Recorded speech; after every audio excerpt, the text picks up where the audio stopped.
Hello viewers, welcome back to our channel বিনোদন বিচিত্রা। আজ আমরা কথা বলতে যাচ্ছি বলিউডের সুন্দরী ও জনপ্রিয় এমন কিছু অভিনেত্রীদের সম্পর্কে যাদের বর্তমানে ডিভোর্স হয়ে গেছে, মানে তাদের প্রথম সংসার ভেঙে গিয়েছে। এই লিস্টে সর্বপ্রথম নামটি আসে মালাইকা আরোরা খানের। তিনি সালমান খানের ভাই আরবাজ খানের স্ত্রী ছিলেন, কিন্তু কিছুদিন আগেই তাদের ডিভোর্স হয়ে যায়। তিনি খান পরিবার থেকে সরে এসে কাপুর পরিবারের যুক্ত হয়ে যাচ্ছেন। মালাইকা অনেকদিন যাবৎ ডেট করছে অর্জুন কাপুরকে। বলা হয় যে মালাইকা এবং আরবাজ খানের ডিভোর্সের জন্য অর্জুনের সাথে এই সম্পর্কই দায়ী।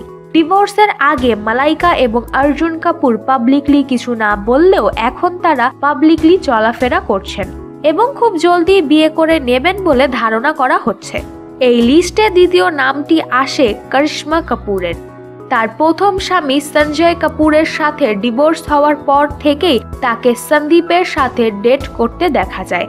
তারা যদিও অনেক দিন ধরে ডেট করছেন, কিন্তু কখনোই মিডিয়ার সামনে খুব একটা বেশি তাদের দেখা যায়নি। সবার ধারণা যে তারা তাদের সম্পর্ককে প্রকাশ করতে চাচ্ছেন না।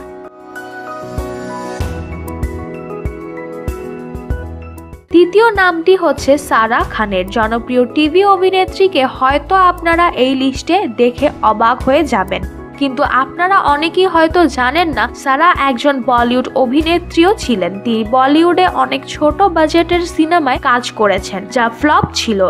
এই অভিনেত্রী দুটি বিয়ে অলরেডি করে ফেলেছেন। তিনি প্রথম বিয়ে করেন অভিনেত্রী হওয়ার আগেই, দ্বিতীয় বিয়ে করেন বিগ বস সিজন করার পরে, এবং দুটি বিয়ে থেকেই তিনি ডিভোর্স নিয়ে নেয়।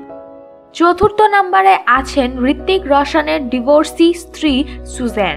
তিনি ঋত্বিকের কাছ থেকে ডিভোর্স নেন অর্জুন রামপালের সাথে সম্পর্কে জড়িয়ে, এবং যখন তাদের ডিভোর্স হয় অর্জুন তাকে বিয়ে করতে অস্বীকার করে, ফলে তিনি বর্তমানে নিঃসঙ্গ জীবন কাটাচ্ছেন। এই লিস্টে সর্বশেষ নামটি হচ্ছে সঙ্গীতা বিজলানির। সঙ্গীতা হচ্ছে সালমান খানের প্রথম জীবনের প্রেমিকা। সালমান খানের সাথে সম্পর্কে জড়ানোর কারণে তার ডিভোর্স হয়ে যায়, কিন্তু সালমানের সাথেও তিনি কোনোদিন বিবাহের বন্ধনে আবদ্ধ হতে পারেননি। কিন্তু তিনি আজও সালমানের অনেক ভালো বন্ধু হিসেবেই আছেন।